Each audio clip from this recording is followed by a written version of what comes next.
মাসলা নাম্বার ৮, কুরবানির পশু ক্রয় করে পশুর সাথে দাঁড়িয়ে সেলফি তুলে ফেসবুকে আপলোড করা এগুলো শরীয়ত সম্মত কিনা?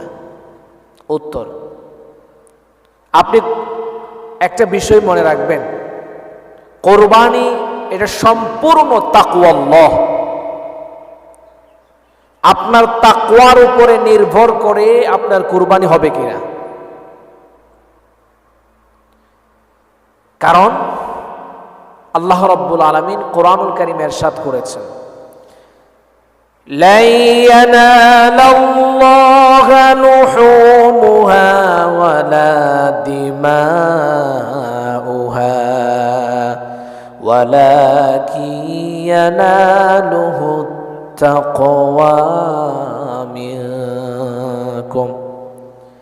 আল্লাহ রাব্বুল আলামিন তার প্রিয় হাবিব সাল্লাল্লাহু আলাইহি ওয়াসাল্লামের মাধ্যমে জানিয়ে দিলেন, ও আমার প্রিয় হাবিব, আপনি আপনার উম্মতদেরকে জানায়া দেন, আপনার উম্মত যখন কুরবানি করবে তারা যেন মনে রাখে কুরবানির রক্ত আমি আল্লাহর কাছে পৌঁছে না, কুরবানির গোশত, কুরবানির মাংস আমি আল্লাহ রাব্বুল আলামিনের কাছে পৌঁছে না। আমি আল্লাহর কাছে শুধুমাত্র কেবলমাত্র একটা জিনিস পৌঁছে, আমার সেই বান্দার তাকওয়া আর ইখলাস। সেই বান্দার তাকওয়া আছে কিনা, ইখলাস আছে কিনা, এটা আমি আল্লাহর কাছে পৌঁছে। কুরবানির গোশত রক্ত আমি আল্লাহর কাছে পৌঁছে না। একটা কথা মনে রাখবেন, আল্লাহ তাআলা কুরবানি চায় কিন্তু কুরবানি নেয় না।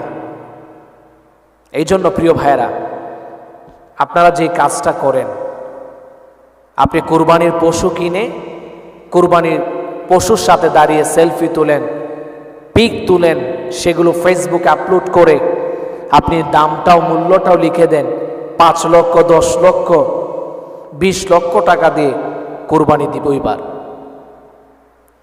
কুরবানির গরু নিয়ে আসতে থাকেন আর হই হুল্লার করতে থাকেন, মানে মানুষদেরকে দেখানো যে আমরা এত বড় পশু ক্রয় করতে পেরেছি।